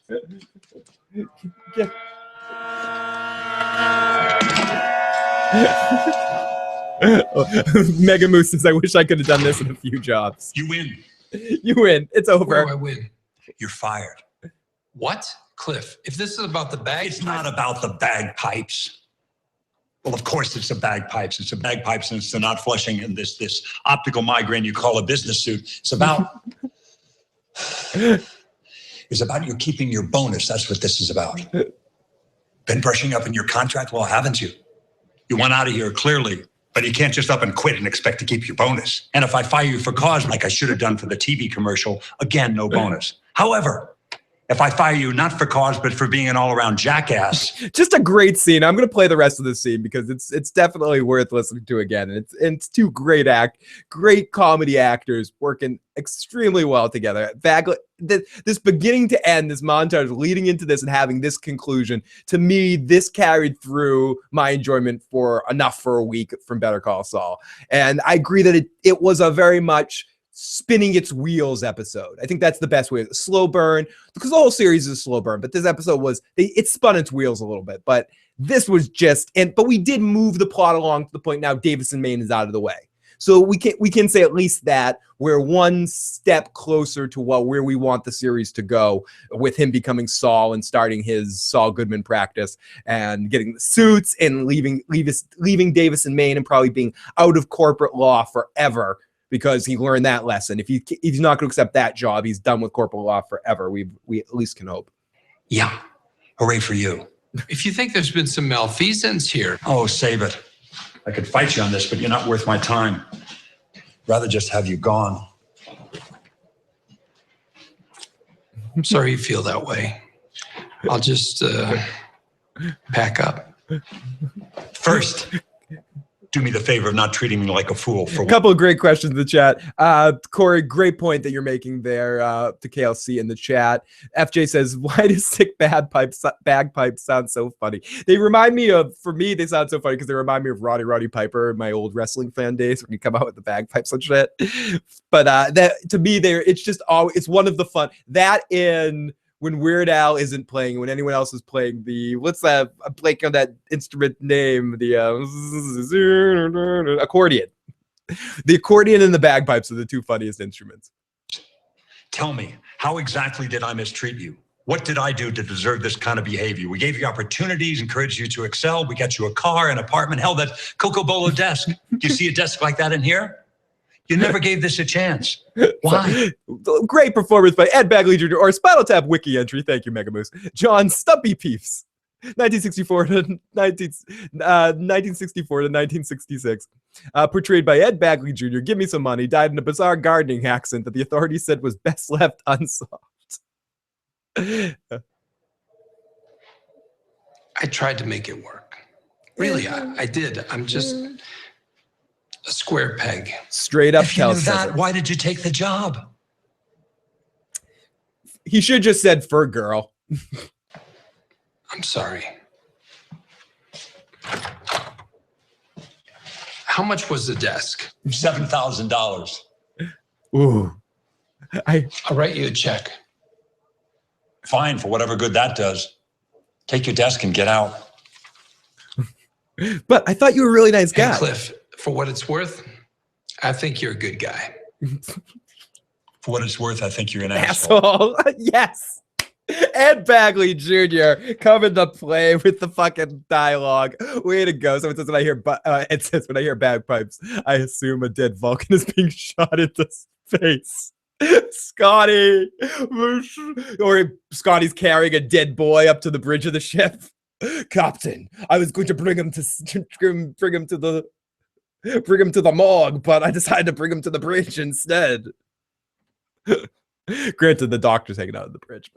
And then at the end of the scene, Jimmy goes to the office and everyone kind of gives him the post Jerry Maguire look, like, oh, you just quit, bye, everybody. And he goes up to the Ninja Pixie, who's giving him like a smug look, and he just grabs her coffee and he just throws it in the trash.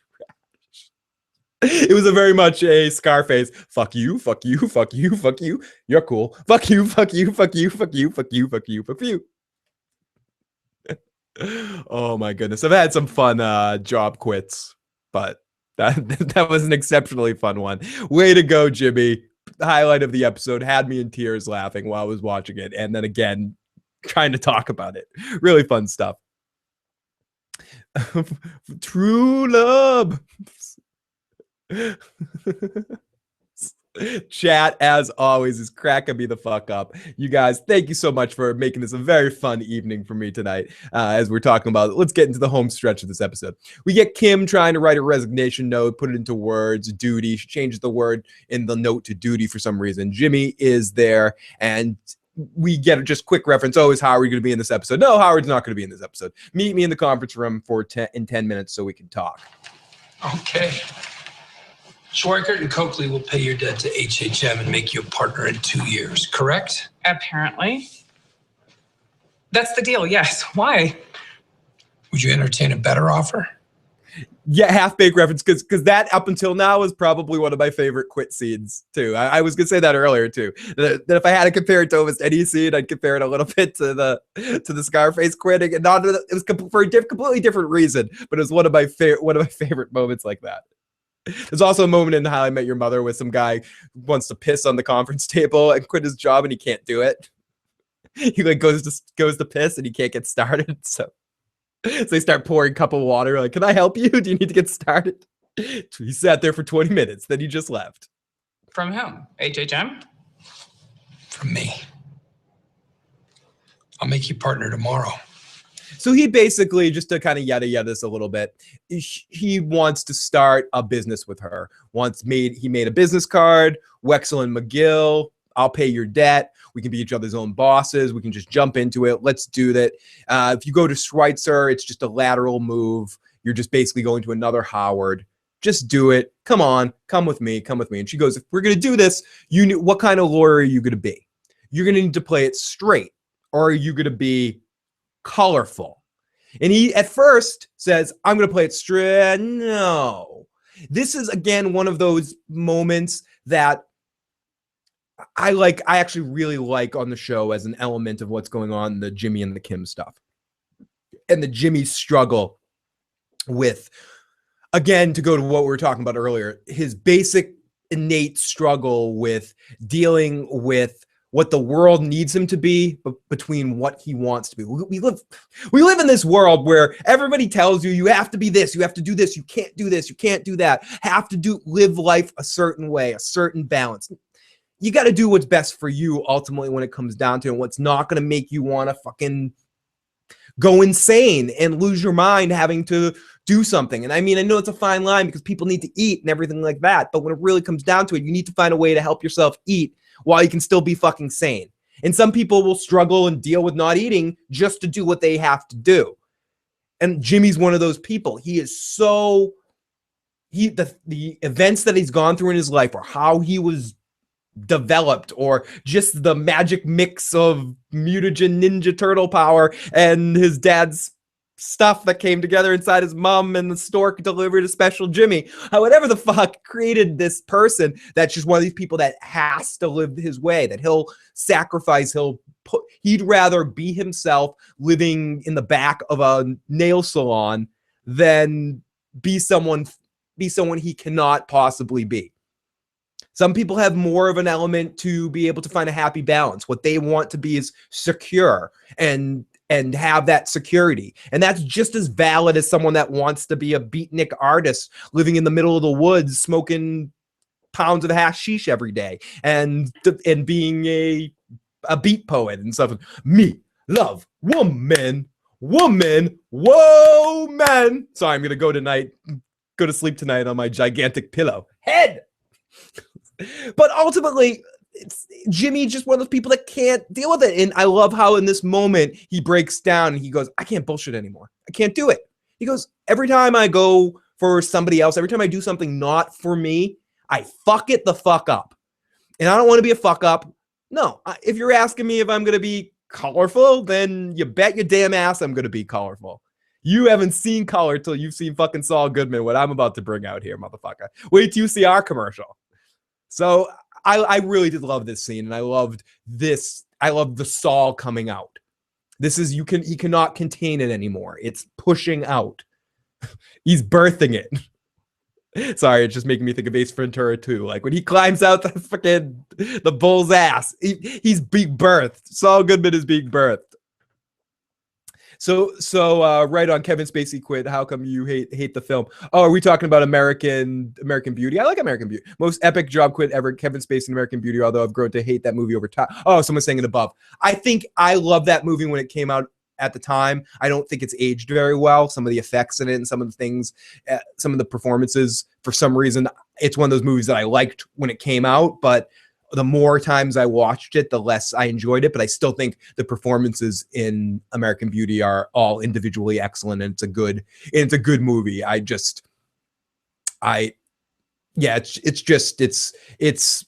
something that I appreciated the first time I drank that wine, but every other time I drink it, I'm like, it's the same old cracker. It's a great Ritz. I've never seen a Ritz like this before. It's tasty, like a Shyamalan film. This is great the first time I saw it. But I still think it's a very well put together movie when it comes down to it, and it's one of Kevin Spacey's best performances. Fight Club. Oh, it's another great one. Great, amazing scene, amazing thing. And speaking of the big long soapbox rant I just went on, Fight Club is a movie that very much deals with everything I kind of just said. A big, huge dynamic of that. This show makes me want to go back and watch Breaking Bad again. Oh, so much. Everyone in that movie is just an awful human being. It's a wonderful film, but I can't watch it. I want them all to get shot in the end. FJ says, you're so right, but I still think it's a great movie. I still think it's a good movie too. But I see what you're saying. It's tough to relate to, where I used to relate to Kevin Spacey's character, but then you get to know that he's not such a great person. I guess if I relate to anybody, it's the dude that films the things floating in the wind, but I hate how his reaction, spoiler alert, to the end of that movie, and how he just goes, look, watch him. I don't know. It's hard to explain. It's a movie that I did really like at the time, but it didn't age well for me. So here we go. Let's go back. Somebody should try to go overboard with the quitting scene, but this was right about everything. Yes, it's great. Oh, of Ted, a bad logo. Yeah, I agree. Jimmy's logo for him and Kim was horrible. That's why she didn't want to do it. She couldn't sell on the logo. She's like, this is a horrible logo. I'm not being a part of this shit. So here we go into our Number 9 sound cue. You never get her out of there. I know, right? And the most important part, the schools are good and the neighborhood is great. Mike and his daughter-in-law checking out now a house. It's been upgraded from the condo isn't good enough. Did we have a moment where they came to him and said the condo isn't good enough? Was it just last week when Kaylee said in the pool, I'm not happy here? When he goes, are you happy in your pool? No, I'm not happy. Was that enough to tell us that the daughter-in-law has already started to gank Mike again for a house now? Ugh. I called a local precinct and asked about crime stats. They're some of the lowest in the city. Plus, I got a good vibe from him. Like, they sounded really responsive. That sounds perfect. Do you like it? If you're happy, I'm happy. Do you like it? Yeah. Just listening to Mike's voice, I don't know if I've said this before, but Mike I don't know how much voice acting he does. I know he did Commissioner Gordon in Arkham Knight, in the voice for Commissioner Gordon in Arkham Knight. But Jonathan Banks has a really good voice. He could do some voice acting. He's got a very distinct sort of tone to it.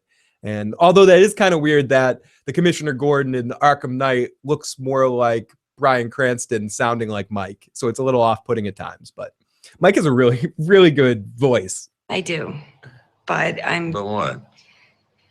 Edward says, I thought that was an extended stay at a hotel. Oh, while they were waiting to get a house or something. Alex says, yeah, but the condo was too vulnerable. I related so much to Kevin Spacey that it kind of scared me in American Beauty, says FJ.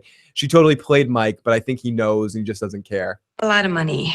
I know, I'm like a broken record, but it is. You don't worry about that. We'll make it happen, whatever the cost. Do you know where I relate to Kevin Spacey? Not to go back and forth with American Beauty, is I related to him in his interaction with his wife. I've been in relationships like that where it goes so much and then your relationship just turns into the dynamic of that, and where it's over but it's not over, and you get, especially the scene where they get into it and they finally connect again, and then she starts worrying about messing up the table or something like that. I've been in so many situations like that, and being in that level of frustration with your life. And yeah, so much of that is so relatable, and Kevin Spacey does an excellent job breaking the wall or connecting in with voiceover and that, bringing you into his thing. Hey, I'm serious. Not another thought. If you want it, it's yours. She does the absolute great play of the gank game with him. No, she's always apologizing for it. And some people could take this is a great show to analyze and look at differently, more than some other shows that we talk about. It's good to really look at things in a different way here. To me, she's manipulating him all the way. He knows it, as someone in the chat pointed out. He doesn't care, but he's just too smart of a guy not to know he's being manipulated here. Her, on the other hand, I think she thinks she's playing this intricate con game on him, that every step, everything she says is important. Oh, got to make sure to say no in this situation too, or the money's not going to come in. She's crossing every T and dotting every I of the way she's trying to manipulate him, remind him, give him because she doesn't want to even make him for a second question anything. And he's just kind of like, yeah, I understand you're playing me, but you got my granddaughter, and no matter what you say, there's no way I could not help you. And it's almost sad to think about it, because to me anyways, I start thinking about where this life is going to lead Mike. We can always think about how great Mike is and how powerful he is, but that one thing he couldn't control, the chemistry teacher he couldn't control, that's temper he underestimated, that's danger he didn't quite. He thought Walt he knew Walt was a screw up, and he just didn't realize that Walt could possibly directly physically harm him in that situation. And again, if I have to rewatch Breaking Bad, it was an unfortunate series of events where Mike didn't have his gun. He realized he didn't have it with him, or something like that. It was just an unfortunate situation that he couldn't deal with it. But ultimately, this all leads to Mike dying, and it's really sad. Ed says, makes you wonder if she played any part in Mike's son, the way he went down, and the way that, or just to the fact of, and I think we did realize last season that she was definitely part of him taking the money, and she did not oppose to him being a dirty cop. She wanted to live a certain lifestyle. I believe her and Mike have a conversation about that later in the season. So then we get to our one more scene with the two of them. Nick, Do you have another hour? We Oh, the could real go down to estate the agent. office, get the pre-approval. Let's and get it all order done. that. Oh, sounds good. We'll meet you there. Sure. See you in a few. Stacy, thank you. I always forget Stacy's name. Oh, I feel like I can finally breathe. Now she can finally breathe. So she's been telling him since all of this happened, I can't breathe. I can't do it. You need to hurry up and get this done. And because maybe we know where this is driving someone like Mike. And yes, I do want to point out that Mike was a dirty cop. Big J made that point earlier, and it's important to remember. I don't want to make it seem like Mike is a fucking angel and everything like that. Mike is not an angel, but I feel like he would have been resigned to be in a retirement from everything and live a very simple life, seeing his granddaughter and protecting them, and would not have dipped further down this rabbit hole necessarily, and using like that awesome fighter, that person that don't get me out of retirement. Rocky doesn't want to come out of retirement. Creed's like, you're the Italian chicken. You're coming out of retirement. Don't make me do it. Don't make me do it. And ultimately, Mike has to come out of retirement and go back and keep trying one more step, one more great time. Like Robert De Niro in Heat. I don't want to ruin Heat. Had to go back for that one last guy. Had to cover every base because his emotions are what he would be the perfect criminal, the perfect person doing everything if his emotions didn't get involved. Same thing with his son. With everything that happened to his son, it pushed him to an emotional level. Mike's one weakness, Mike's kryptonite of his Superman persona of dirty cop criminal is that he's passionate and he cares about people. And that he's super protective of those situations. And those situations control him, and those are his weaknesses. And because Mike loves his granddaughter so much, he's planning on killing Salamanca. Very possible, Brown Sugar, that Mike is planning some evil shit going on here. So yeah, let's get this done. And I wrote that. Ride together? No, I'll follow you over. I wrote that this is sort of him getting his death march. As he's marching to the car, he'll eventually be shot at, walking away from this situation. So we cut up to a beat up car on the side of the road, and it's Jimmy moving his stuff back into the salon with his assistant helping. They're moving the really nice desk into this really tiny office. It's taking up like 3/4 of the office. Yeah, okay. Now, what should I do with this old desk? Dump it on the side of the road. That's where I got it. I miss those days where I used to get furniture on the side of the road. Now, Stephanie's like, you're not taking that chair. I'm like, it's a really nice chair. She's like, that's disgusting. You're not doing that. I'm like, I want to get that chair. I'll wash it. I'll put some Purell on it. It'll make it fucking clean. I'm so that guy. I stop at free stuff. I like pull over the side of the road. I'm like, free stuff. Let me look. You can see off the side of my back. I don't know if you can see it behind me, but there I have the whole set of the Game of Thrones books because I did that. I saw a free stuff sign. I read out, and there was just a big box of books. And right on top were all the Game of Thrones novels. I'm like, holy shit! Someone's throwing these out. Give me. And then a couple of other random books. So I'm totally one of those trash pickers. Shut up and let me die, Walter.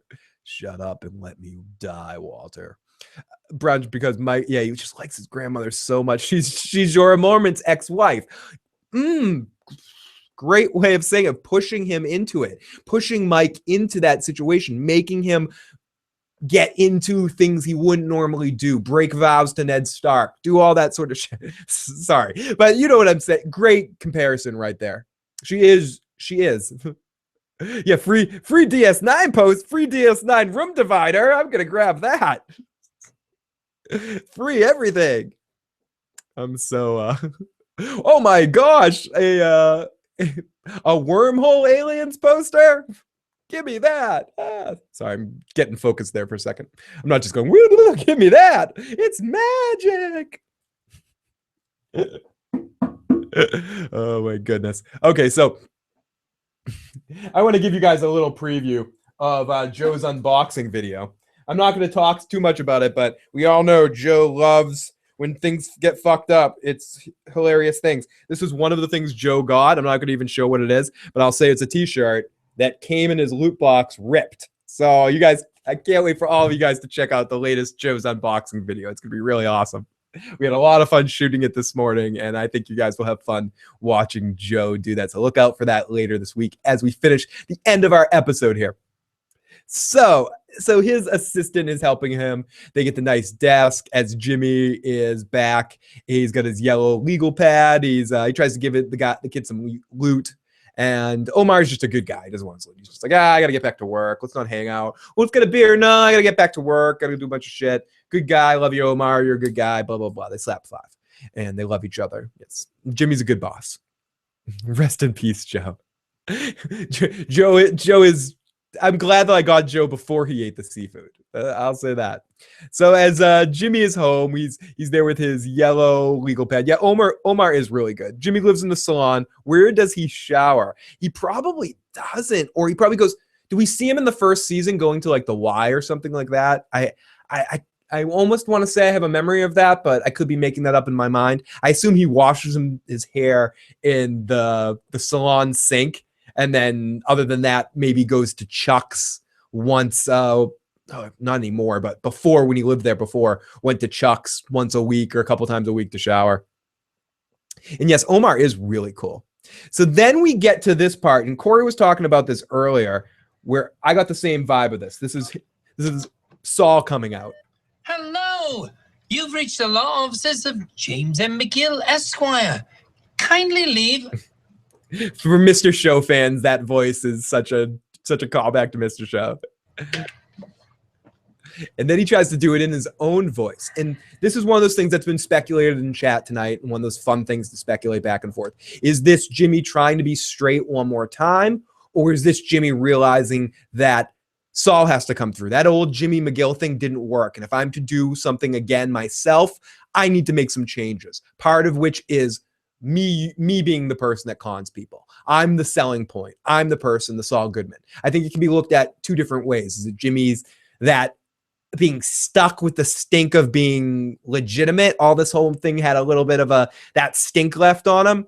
Or is it him realizing that he needs to be just himself more and not pretend like his company's more important than it is, and that it is what it is, and it's him. Hi, this is Jimmy McGill. You want my help? Here the fuck I am.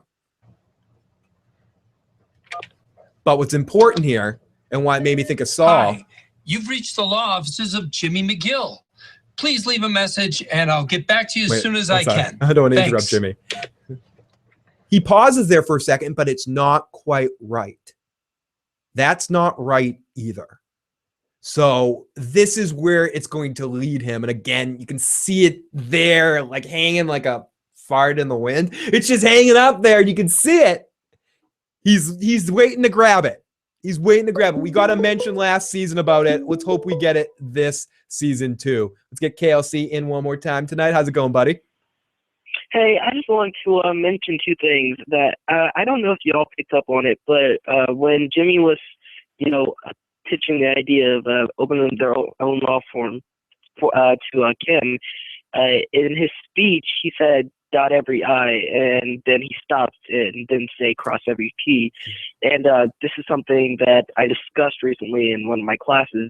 But, the T, the shape of the T kind of represents a cross in a sense. And I guess he didn't say that because that kind of reminded him that he's not going to do every good thing. Ooh. And then I like that. I like that. I'm sorry. I like that. That's very interesting. And I did notice that he said, I didn't mention that, but I noticed that he stopped halfway with there. Very good point. And as we always often say, this show doesn't do things like that for no reason. There's always so much more meaning. But in your second point?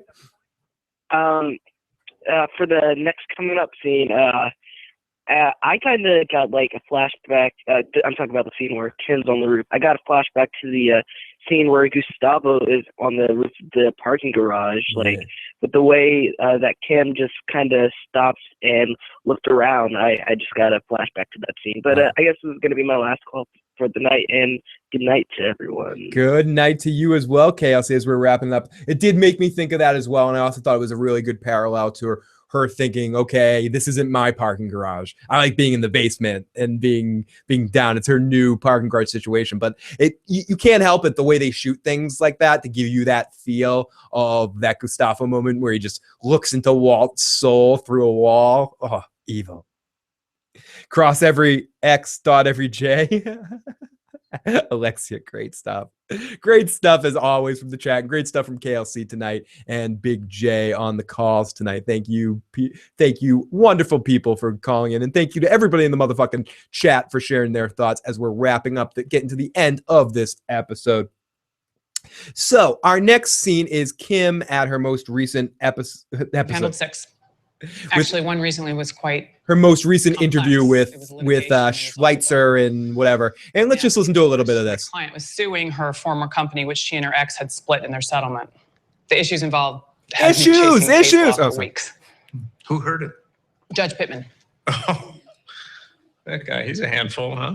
Well, he can be a tough. See you, Edward. Thank you so much for checking us He out. did rule in my favor. Edward, have a great night. Thank you so much for a lot of amazing comments tonight and sharing your thoughts on this episode. Hopefully we'll see you next time and see you again in the live chat. Great to have you tonight. Is that right? I did. I was there almost 10 years ago now. Pulled yourself up by your bootstraps. I like that. I see you went to UNM Law. Right? Oh, great. And also WM is abbreviation for waste management. Oh, that is another great. I'm from the Midwest, just a tiny little town barely on the map, the Kansas-Nebraska border. You've never heard of it. So what brought you here? And having been somebody that's been actually out to that border, it's wonderful people out in there, very nice folk, but it really is nothing.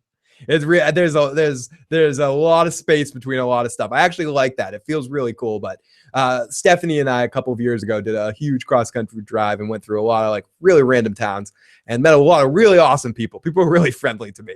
But when I was in this random town, someone came up to me and goes, "You seem really nice. Why don't you take this?" And they gave me fabric softener. I was like, "Why are you giving me fabric?" They're like, "It smells so good. You seem nice. Here you go." I'm like, okay.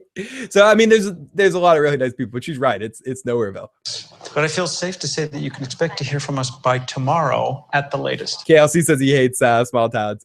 Fantastic. I look forward to it. And some people do, and that's what Kim's getting like you more into. now. She couldn't live in this small town, even this hinky-dinky town. She just can't handle it. Some people like it, some people don't. Everyone has different kinds of ways they like to live. Some people like living isolationist style. Some people like living in the city. They need that heartbeat of the city and everyone around them. Some people like living in suburbia type stuff, little boxes on the hillside, little boxes made of ticky-tack. Some people like that sort of stuff.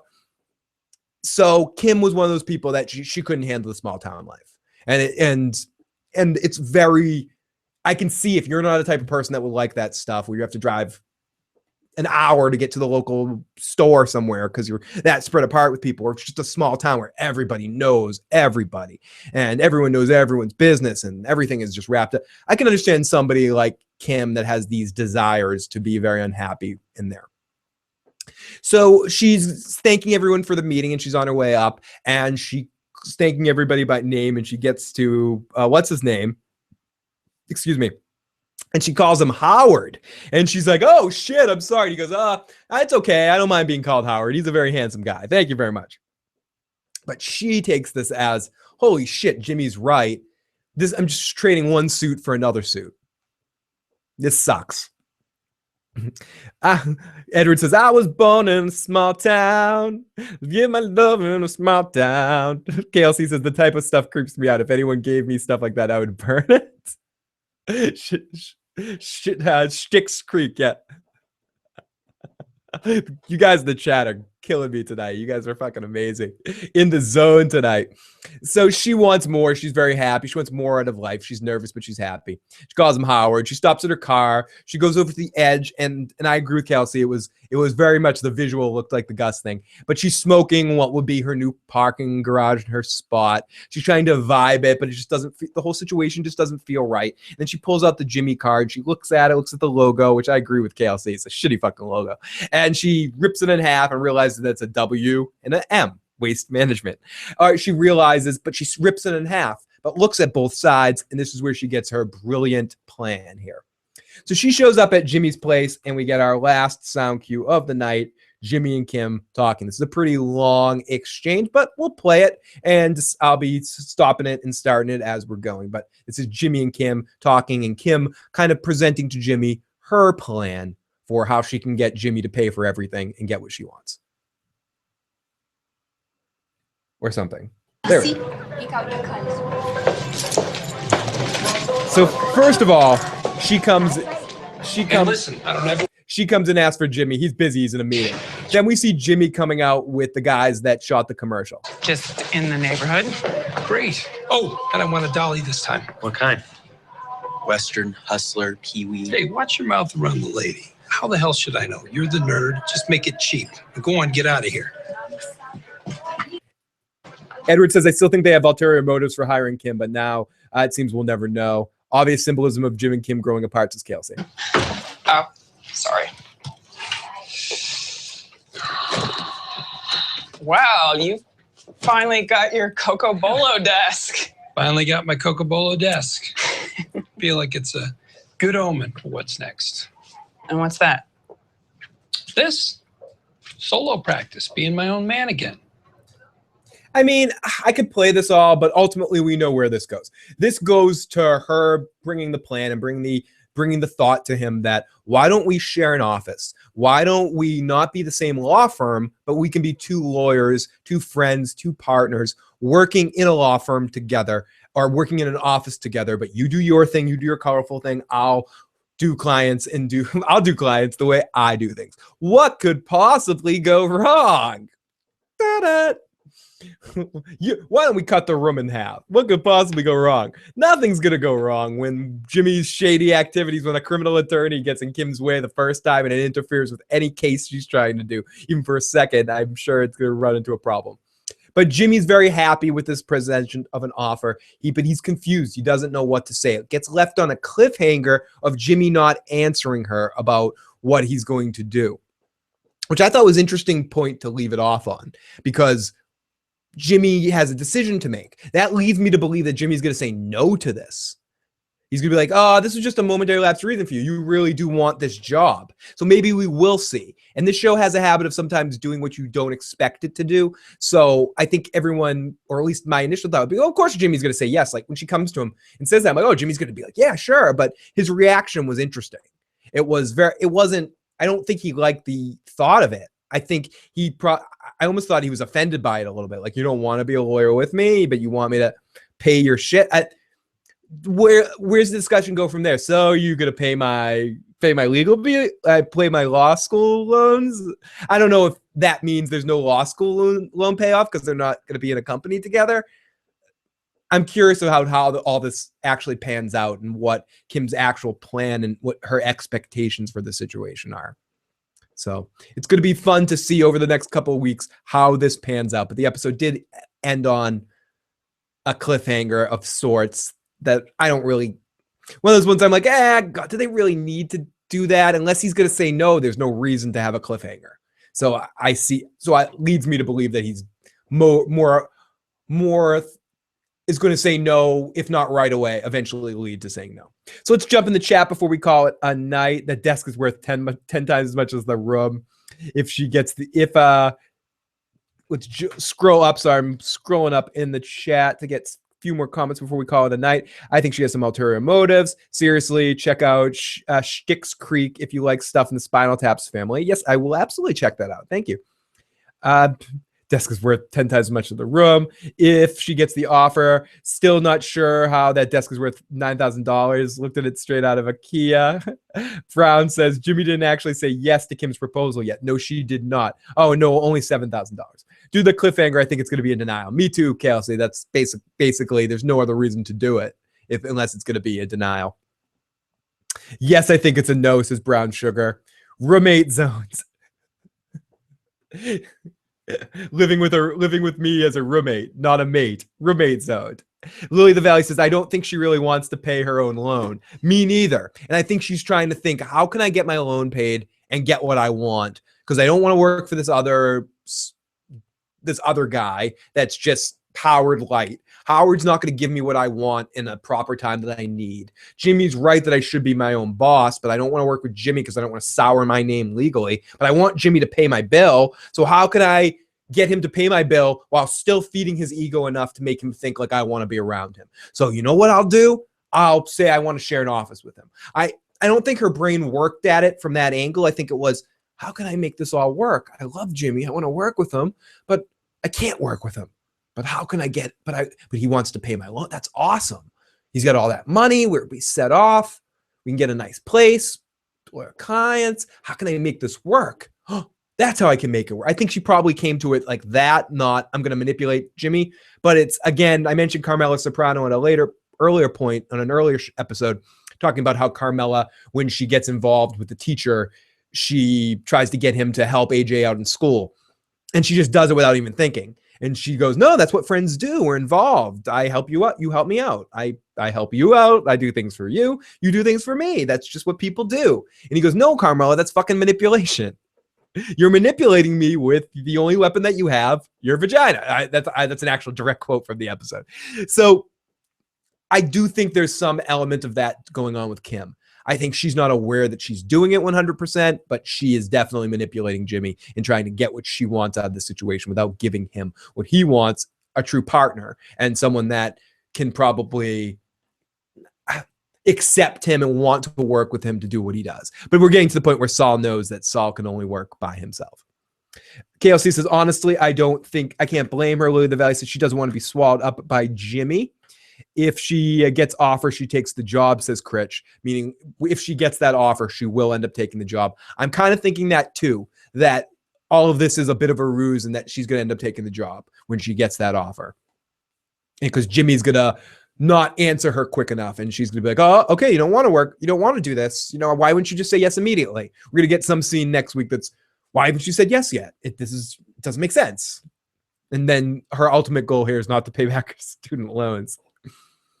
I have friends that I like to be around, but don't want to be consumed by their stupidity, says KLC. Brown Sugar says she sees the risk partner up with Jimmy because of his shady ways of business. Edward says she's hedging her bets. She wants to play the straight game her way, but if it doesn't work out, she knows Jimmy will make her part of his grifting ways, and she can get high as the sky on the grifting. She loves that grifting when it's not as a way of, it's her vice. It seems to be one of her go-to vices. She's played along with the drug a little bit, and she likes the way it makes her feel. So everybody, now is a good time to call it an evening. Everybody, thank you so much for checking this out. If you like this podcast, like this review recap thingy, if you enjoyed yourself, please hit that like button. Please hit that subscribe button. We're very close to 5,000 subscribers. Let's get that push to 5,000 hype.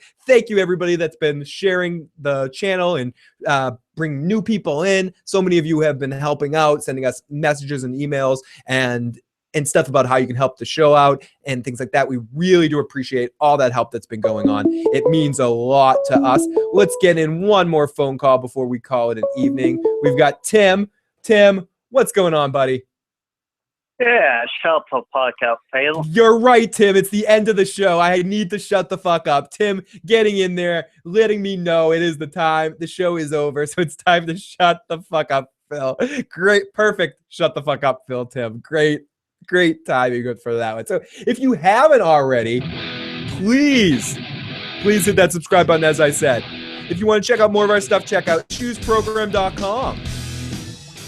We'll be back next time. We will be back very soon to talk about some Daredevil and then some Vikings and then some season finale of Walking Dead. Everyone, have a good night. Love you guys.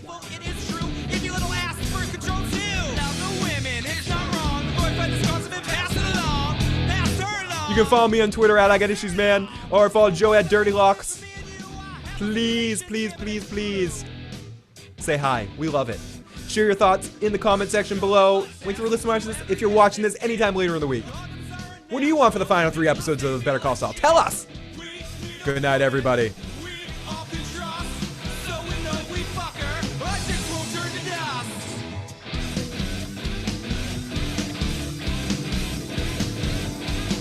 Will turn to dust.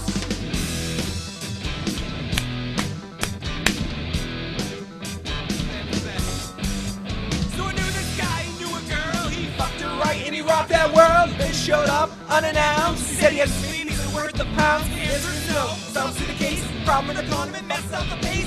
You only heard my hero song. It's strung together once and for all. This song goes out to Craig the Thief if he happens to be watching this.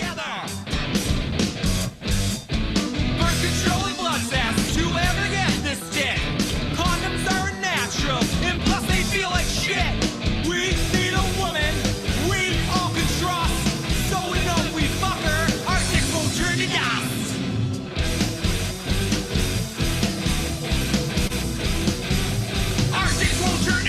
guitar.